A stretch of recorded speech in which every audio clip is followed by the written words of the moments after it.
Today marks a huge achievement for the channel and overall account in Arknights because we hit risk 18 in CC 8 in our first week, which means we get that shiny churn medal, and it's a super huge kind of progress jump for us because on CC 7 we were only able to get risk 16, and that was on the second week when we had more tags.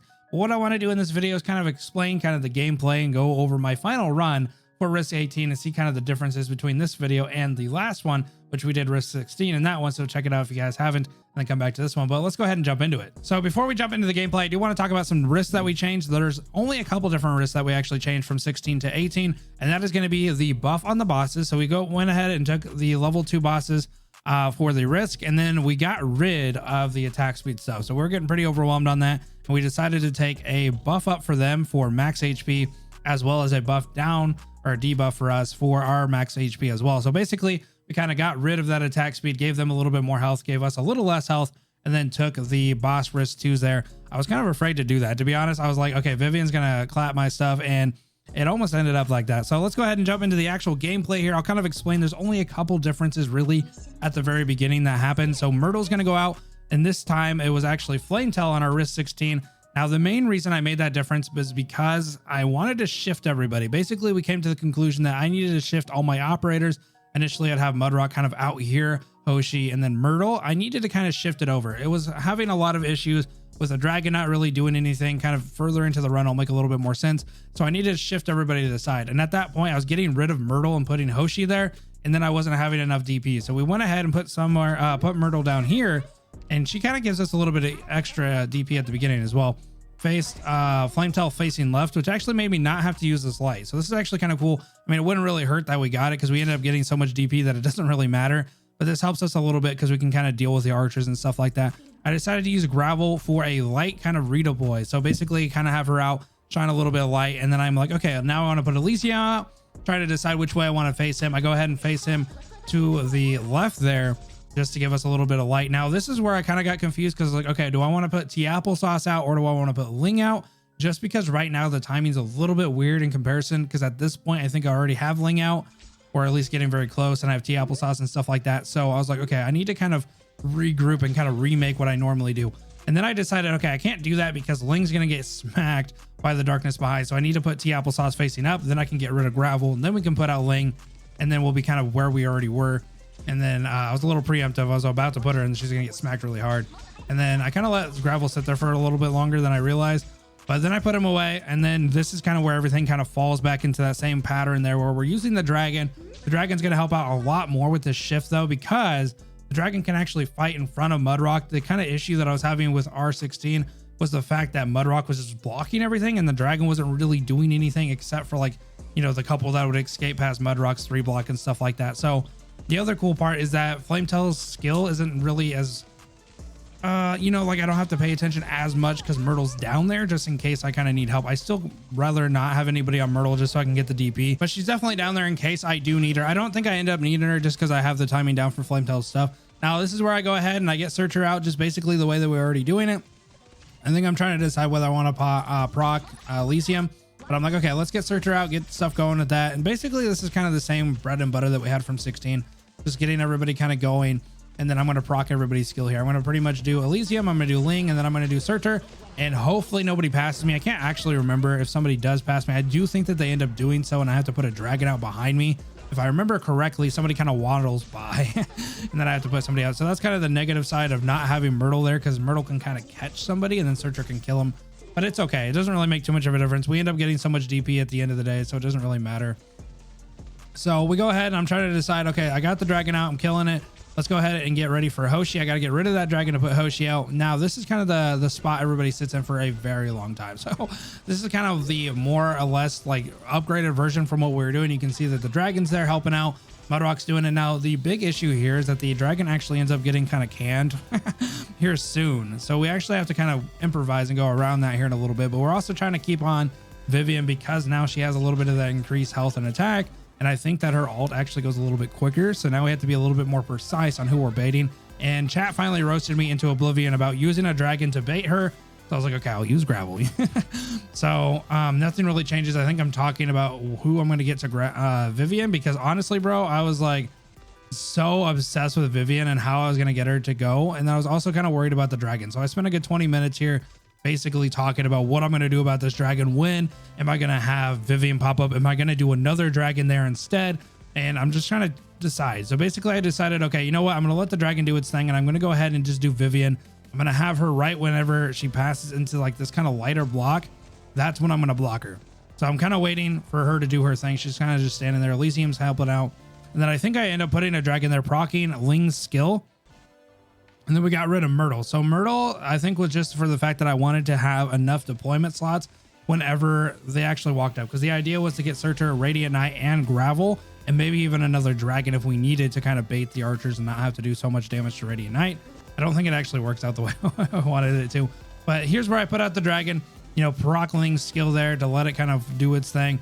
A lot of pausing here. Honestly, I paused so much. Honestly, I was just kind of like thinking about everything, trying to make sure that Vivian didn't step up the way she, like, I wanted to make sure it was perfect because I felt that this was the run, and I was like, okay, this has to be it, right? And then I'm kind of talking about what I need to do with Surtur because I don't kind of know where to put her. And typically I was kind of putting her behind Hoshi, but I was kind of worried that the darkness would kill her and she wouldn't be able to do anything. So I was like, okay, what do I do with her and where do I put her? So we had a really long discussion on that, and I ended up kind of putting her, I think, in a pretty good spot. But overall, this is like the biggest conversation point is like, okay, when do we put Radiant Knight out? How do I get Radiant Knight to get the Knight and Vivian? And then how do I get Surtur to do both as well? I actually end up messing that up. So kind of funny, but that's pretty much the conversation we're having here. Like, okay, do we actually make a, oh, I think the other point was as well, do I make a tier 2 dragon as well to kind of give a little bit of a buff? What ends up happening though is I don't think I'm able to, just because the dragon ends up dying. But you can see we pretty much procced the Vivian ult there. We're all good to go. We're looking down at Flametail because at this point she has no Myrtle to help her. So I will need her to proc her skill appropriately, and I go ahead and proc it. Get ready. I'm pretty much micromanaging at this point. I'm like, I'm pause gaming, getting everything going for the skills.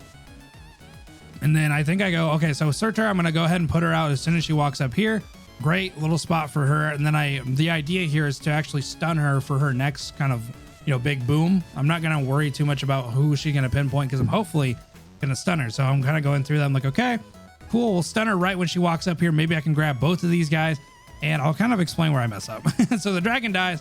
Then that was kind of the idea of like, okay, well, I can't get a tier 2 dragon because that was actually going to be a bigger play for us because we actually have the 1 deployment slot just for him. But then it ended up not working. He ended up dying. I think I do put another dragon out just for the sake of putting one out because I have the deployment slot. But I actually might use that for Gravel. So I kind of go through here. I'm kind of explaining like, okay, I need somebody to bait the archers because Radiant Knight's just going to get smacked so hard. That's kind of what I'm explaining over here is like, okay, these archers are going to smack Radiant Knight because that happens every single time that Radiant Knight comes out. Her shields just get deplenished so fast from those archers. So I needed somebody to bait. So I'm like, okay, I'll put out Gravel, and then maybe I'll put out a dragon or something like that off the stun. So basically I'm like, okay, when does she start? This is where it gets kind of hectic actually, because I use Surtur's skill and I can't see anything. Basically she's just killing everything and I can't see when the skill starts. So I had to listen, and I found when the sound went, and then that's when I was like, okay, now I proc it. So now we have Mudmud going into her skill 3 to hopefully be timed up. Elysium's about to use his skill as well to deal with that knight that's in front of him. Now Surtur is going to be able to do enough damage to that knight, so we're not gonna have to worry too much about that guy.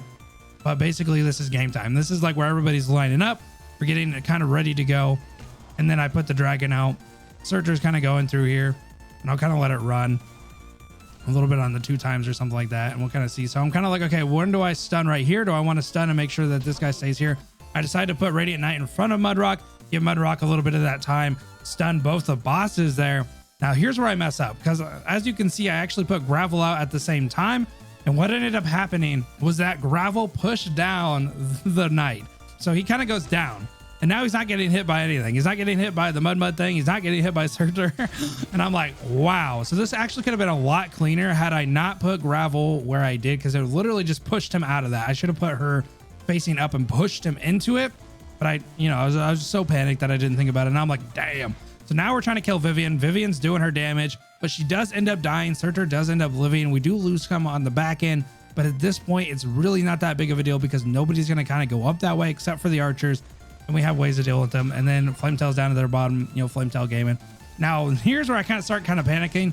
And I'm like, I need to start getting Mudmud to stay alive as long as I can. Because now the idea is to hopefully wait for Radiant Knight or Surtur And so now we're just mud block gaming. We're just stall gaming, and we have Flametail at the bottom doing her thing. And then we're just going to throw dragon. We're going to throw gravel. We're going to throw whatever. And so I go ahead and put out the archer just to kind of help alleviate some of the issues with them procking somebody that are not supposed to and stuff like that. I do think that I make a tier 2 dragon, but I can't remember. But I do put Myrtle out as well. She's also going to be just, she's going to be bait. Basically, I use Myrtle as bait because I'm like, okay, I got to keep baiting this guy and kind of keep him where I want him to be. Mudrock ends up going down, sadly. And this is where the RNG gods have shined upon me, because now really the only thing that I can do is merge into tier 2 dragon, which is what I do. A little bit of a bait there. You know, the tier 2 dragons can only do so much, but he's going to sit there for a bit. And I'm nervous because I'm like, okay, we got like 30 some seconds to go. We have Flametail at the bottom. I'm not worried about Flametail because she can do whatever. And then I decide to kind of keep baiting. So I want to keep everybody alive as long as I can. Now here's where Hoshi, she goes ham. She's like, you know what?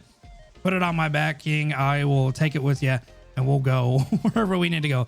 Now I am worried about DP a little bit because even when I get Searcher up, I am worried about that 42 DP. So I get rid of Flametail there. I start kind of getting rid of people to kind of help with the DP. But here it is. Here it is, Hoshi going ham. She stayed alive for a very long time. I'm very proud of Hoshi doing what she did. Now I am kind of deciding here, like whether I should put somebody out, kind of waste the DP, but I'm like, no, I'm going to stick to my guns. Hoshi's got it. And then we're going to put Searcher out behind. We're going to do it. Now I got freaked out by this spot. Honestly, I put Searcher out and she instantly gets backstabbed, or pretty close to being backstabbed. And I was like, damn it, I thought I lost, but here it is. We kind of just win. Hoshi actually stays alive. And that's it. That's our risk 18. I was super stoked at the end because I was actually super nervous that it wasn't going to work the way that I wanted it to, because Hoshi kind of had the RNG there. She basically dodged 2 attacks. I don't know if you saw it, but she was in there for the long run. She was like, well, bam, well, bam, well, bam, dodging. So honestly, that was all kind of RNG there, but I think it would have been a lot better had I not put gravel to push the knight away. I think if I kind of pushed him up, it would have been a little bit easier. And I think it actually would have worked a lot better. So I think the run is like a pretty good spot. And it's not necessarily RNG until the end of it, but I think it could have been alleviated a little bit. But anyway, that is my risk 18 run. Definitely let me know in the comments what you guys think, and I will see you in the next one. Have a good rest of your night, guys. Peace.